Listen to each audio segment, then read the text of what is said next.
आपने दुनिया में कई रहस्यमय जगहों के बारे में सुना होगा, लेकिन क्या आपने एक रहस्यमय त्रिशूल के बारे में सुना है, जिसे दुनिया के कई ताकतवर लोग भी अपनी पूरी शक्ति से हिला नहीं पाते हैं?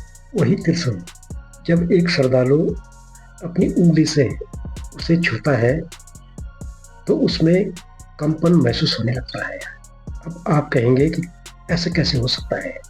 सच कहूँ, मैंने भी जब इसके बारे में पढ़ा, सुना, तो मुझे भी यकीन नहीं हुआ।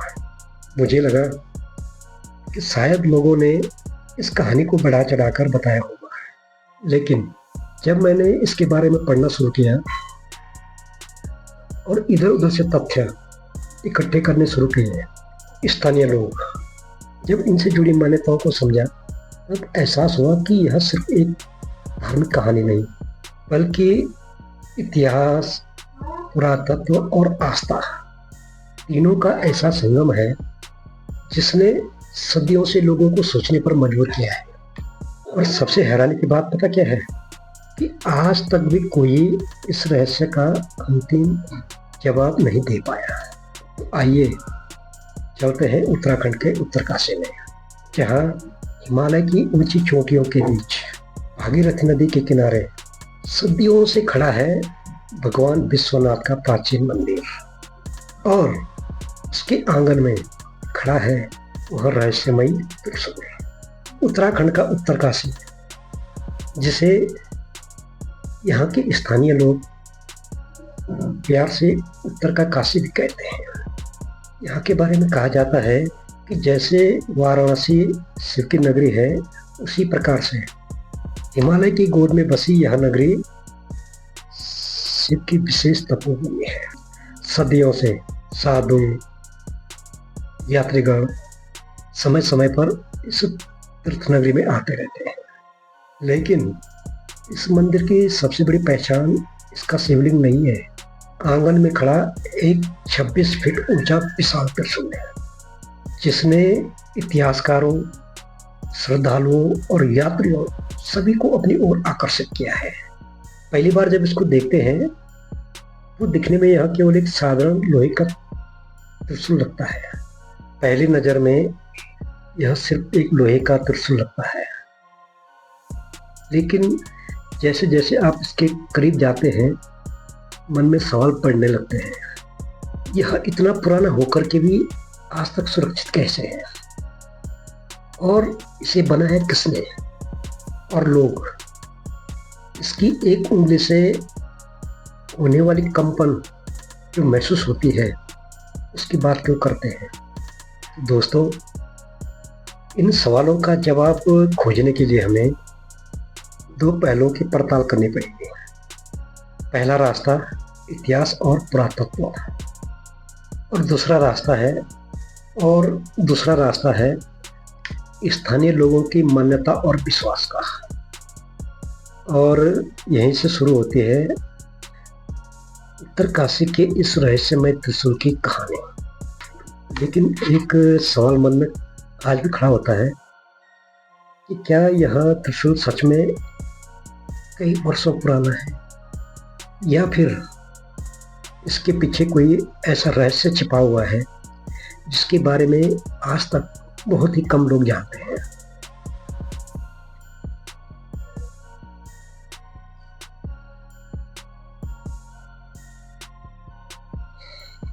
अगले भाग में सबसे पहले हम पुरातत्व विभाग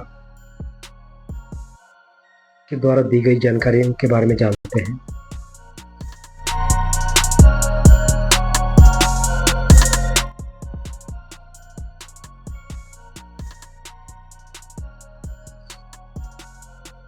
आइए अगले भाग में हम सबसे पहले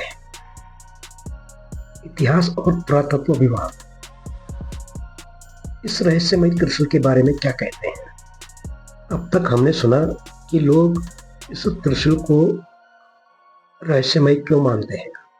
अब तक हमने जो सुना है, लोग इस त्रिशूल को रहस्य क्यों मानते हैं, लेकिन अगर कुछ समय के लिए आस्था और मान्यताओं को अलग रख दें, और सिर्फ इतिहास और पुरातत्व की नजर से देखें तो क्या मिलता है? आखिर इतना विशाल त्रिशूल जिसे देख करके हर कोई आज तक ऐसा कोई सार्वजनिक और निर्णायक अध्ययन नहीं है जो यह साबित कर सके कि यह त्रिशूल एक उंगली से क्यों हिलता है, या वह पूरी ताकत लगाने से भी नहीं हिलता। यानी जो भी दावे किए जाते हैं उन्हें अंतिम वैज्ञानिक आधार नहीं माना जा सकता। आपके सामने एक धातु का लंबा खंभा है। अगर उसकी ऊंचाई, उसका संतुलन और उसका आधार विशेष प्रकार का हो तो हल्का सा स्पर्श भी पूरे ढांचे में कंपन ला सकता है। और यही कारण हो सकता है कि जो कुछ लोग कहते हैं कि उंगली के स्पर्श करने मात्र से ही इसमें कंपन होने लगता है, यह विज्ञान का तर्क है। लेकिन यह एक संभावित व्याख्या ही मानी जा सकती है, क्योंकि अगर ऐसा होता है तो पूरी ताकत लगाने पर यह क्यों नहीं हिलता? यही बात तो है जो इसे रोचक बना देता है। यदि कोई व्यक्ति दोनों हाथों से जोर लगाता है तो उसका बल हो सकता है कि विपरीत दिशा में लगता हो, लेकिन हल्का स्पर्श केवल कभी कंपन पैदा कर सकता है, वो भी बिना पूरे ढांचे को हिलाए हुए। तो क्या रहस्य खत्म हो गया? शायद नहीं, क्योंकि रहस्य सिर्फ धातु का नहीं है। रहस्य उस विश्वास का भी है जो सदियों से इस त्रिशूल के साथ जुड़ा हुआ है। यही कारण है इस त्रिशूल को देखकर कोई विज्ञान खोजता है और कोई भगवान शिव का आशीर्वाद। इसलिए शायद यही भारत की सबसे खूबसूरती है। यहाँ इतिहास भी है, विज्ञान भी है और आस्था भी है, तीनों का संगम। अर्थात तीनों साथ साथ चलते हैं, वो भी बिना एक दूसरे को उल्टाए। लेकिन इस पूरी कहानी में अब भी एक सवाल बाकी है कि अगर इस त्रिशूल का रहस्य अब भी नहीं सुलझ सका तो आखिर इससे हमें क्या सीख मिलती है, और क्यों लोग आज भी उत्तरकाशी पहुंचकर सबसे पहले इस त्रिशूल के सामने शीश झुकाते हैं। दोस्तों, कभी कभी हर सवाल का जवाब मिलना जरूरी नहीं होता। कुछ रहस्य इसलिए नहीं बने होते हैं कि हम उन्हें पूरी तरह से सुलझा दें, वे इसलिए बने होते हैं ताकि हम इतिहास, अपनी आस्था और जड़ों को समझ सकें।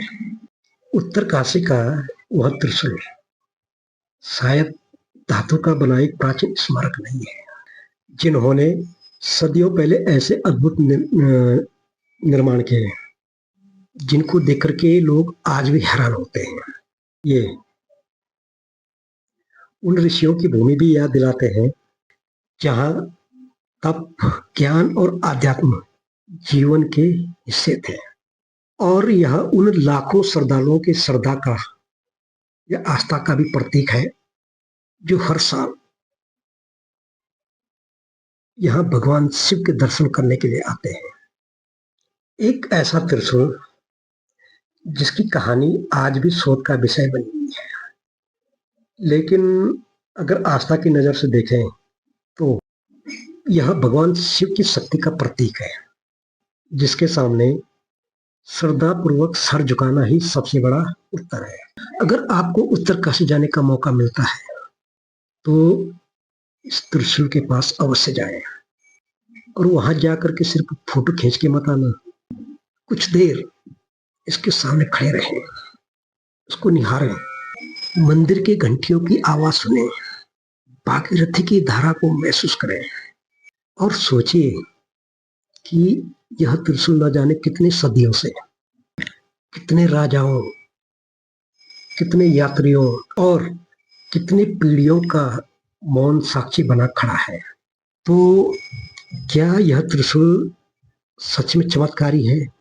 क्या इसमें कोई अनजाना वैज्ञानिक रहस्य छिपा है, या फिर हमारी आस्था का प्रतीक है? इसका अंतिम उत्तर आज भी शायद किसी के पास नहीं है। लेकिन एक बात आज भी है कि यह त्रिशूल भारत की उस विरासत का हिस्सा है जहां विज्ञान, आस्था और इतिहास तीनों एक दूसरे से संवाद करते हुए दिखाई देते हैं, और शायद यही खूबी इसे विशेष बनाता है। दोस्तों, अगर आपको भारत के ऐसे ही अनसुलझे रहस्य, प्राचीन इतिहास और लोक मान्यताओं की सच्ची कहानी सुनना पसंद है, तो कथालोक से जुड़े रहिए। फिर मिलते हैं ऐसे ही एक नई अनसुलझी कहानी के साथ। नमस्कार।